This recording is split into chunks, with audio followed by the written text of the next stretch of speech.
आकाश news, खबरों की तह तक, खबरों की तह तक, खबरों की तह तक, खबरों की तह तक। हिमगिरी एन्क्लेव में एक साथ सारी गलियों को खोदकर कछुआ गति से हो रहे विकास कार्य से वहां की आरडब्ल्यू नाराज। बरसात आने से पहले यदि रुके हुए विकास कार्य पूरे नहीं हुए तो जान माल की भरपाई कौन करेगा, यह कहना है समाज सेवी दीपक गुप्ता का। मैं तो आपके चैनल के माध्यम से ये कहना चाहूंगा, जहां तक भी जाती है प्रशासनिक अधिकारियों के लिए, कि बरसात का मानसून का मौसम है, कल को कोई बड़ा हादसा हुआ तो उसकी भरपाई मतलब जान की भरपाई तो पब्लिक करेगी, लेकिन माल की भरपाई सरकार करेगी।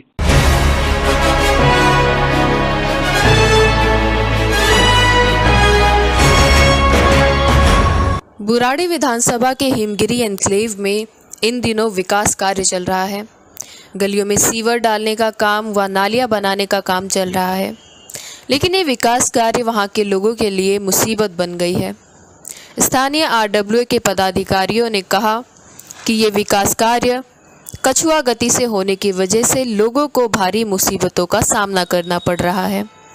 वहीं समाज सेवी व पूर्व विधानसभा प्रत्याशी दीपक गुप्ता ने भी इस कछुआ गति से चल रहे विकास कार्य से नाराजगी जाहिर की और संबंधित एजेंसियों को आग्रह किया कि भारी बारिश होने से पहले इन गलियों का काम पूरा किया जाए। तो ये सच कह रहे हैं, कोई इसमें झूठ तो है ही नहीं। फरवरी के महीने में यहाँ की समस्या चालू हुई। यहाँ पे हमारे विधायक जी संजीव झा जी ने इसका उद्घाटन किया फरवरी में। उसके बाद उन्होंने कहा था कि एक गली टूटेगी और वो बनेगी और आगे काम चालू होगा, लेकिन क्या हुआ, पूरी कॉलोनी खोद मारी। 1 नंबर से 5 नंबर गली तक की बुरी हालत है। आज पैदल चलना दुर्भर हो गया है। सीवरेज 1.5 से 2 फुट उठा दिए हैं। 25 से 30% मकान डाउन हो गए हैं। बरसात का पानी घरों के अंदर घुस रहा है, बेचारे परेशान है। नालियां बंद हो चुकी हैं। आप पेप्सी रोड वाले रोड को देखेंगे तो 2-2.5 फुट गली नाली उठा दी है। तो मतलब हालत ये है, पानी की निकासी बंद हो गई है। जो अंदर के पानी के पाइपलाइन अंदर से आए हैं लोगों के घरों के, वो डाउन हो गए हैं और उसकी निकासी नहीं है पानी की। लैटरिन के पानी बैक मार रहे हैं, उनके घरों में जा रहे हैं और बिल्कुल भी प्रशासन की मतलब कान पे जूनी रेंगरी। विधायक के चक्कर काट काट के परेशान हो चुके घर के, वहां बल्कि उल्टा पता लगता है कि विधायक जी तो घर पे ही नहीं है। तो कॉलोनी का क्षेत्र का ध्यान दे विधायक साहब, और कॉलोनी ही वोट देके आपको जिता के लाई है। तो आज हालात इतने बद से बदतर हो गए कॉलोनी के, आप खुद सर्वे करेंगे ना, आपको अपने आप दिखाई दे जाएगा कि मैं झूठ बोल रहा हूँ सच बोल रहा हूँ। तो आज पूरी आरडब्ल्यूए और पूरी कॉलोनी वासी इतने ज्यादा परेशान है कि इनकी कोई सुनवाई करने वाला नहीं है। और उन्होंने विधायक को, पार्षद को, एमपी को, कमिश्नर को, डीसी को, एसएचओ को, सबको लेटर लिख के दिए आरडब्ल्यू, लिखित में राइटिंग के अंदर सारी चीजें। तो उसके बावजूद भी किसी से आज तक कोई कार्रवाई नहीं करी है। तो मैं तो आपके चैनल के माध्यम से ये कहना चाहूंगा, जहां तक भी जाती है प्रशासनिक अधिकारियों के लिए, कि बरसात का मानसून का मौसम है, कल को कोई बड़ा हादसा हुआ तो उसकी भरपाई मतलब जान की भरपाई तो पब्लिक करेगी, लेकिन माल की भरपाई सरकार करेगी। तो इसके लिए बड़ा अनुरोध है कि समय से पहले, बरसात आने से पहले ये सड़कों की हालत ठीक हो जाए ताकि कॉलोनी वासी जी सकें। धन्यवाद। वहीं आरडब्ल्यू के पदाधिकारियों ने अपनी नाराजगी जाहिर करते हुए कहा कि हमने विधायक से लेकर एलजी तक शिकायत की, लेकिन कोई सुनवाई नहीं हुई। पदाधिकारियों ने कहा कि जल्द से जल्द इस विकास कार्य को पूरा किया जाए। ये हिमगिरी ए ब्लॉक कॉलोनी है हमारी, और इसके अंदर समस्याएं तो अनगिनत हैं, परंतु मेन समस्या जो है, हमारे यहाँ जो सीवर का काम स्टार्ट हुआ था वो इनकम्प्लीट पड़ा हुआ है। नालियाँ वो इनकम्प्लीट पड़ी हुई हैं। घरों में लोगों के पानी घुस रहा है, जबकि इसके लिए हमने प्रशासन को और विधायक महोदय जी सबसे रिक्वेस्ट करके थक चुके हैं, परंतु अभी तक कोई भी किसी के कानों पे जू नहीं चली कि जो हमारी इन समस्याओं का समाधान करने के लिए और हमारी हेल्प करे। जी, कहाँ शिकायतें की आपने? शिकायतें हम पहले तो विधायक महोदय जी के पास में जाते रहे।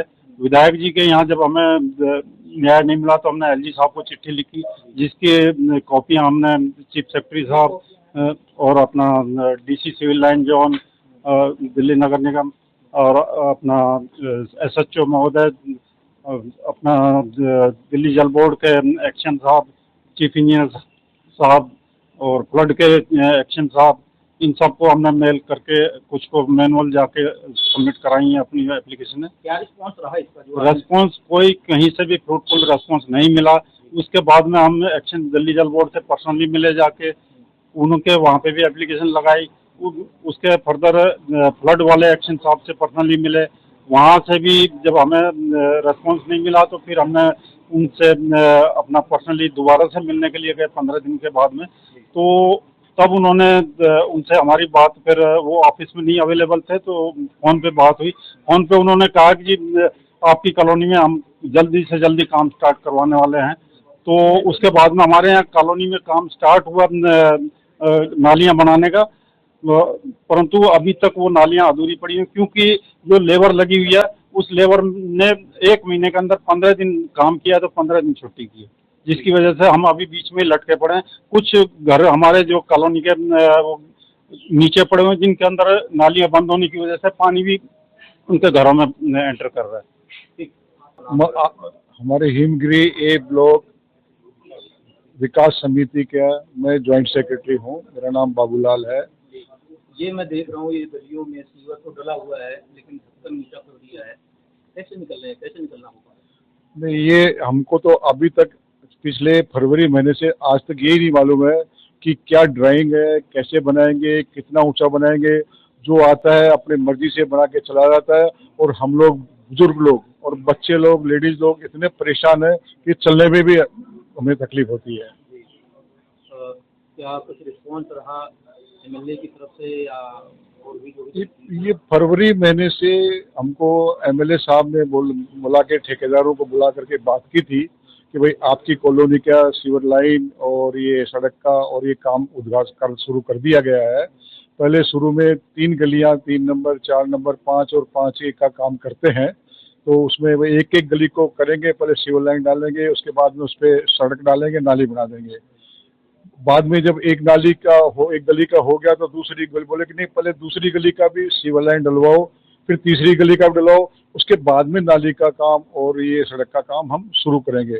फरवरी के बाद में 4 महीने बाद जब ये 2 महीने में बन के तैयार हो गई सीवर लाइन, तो उसके बाद कोई 2 महीने तक कोई रेस्पॉन्स नहीं कि जी लेबर नहीं है जी, ठेकेदार के पास ये नहीं है जी, और हम लोग बस परेशान होते रहे।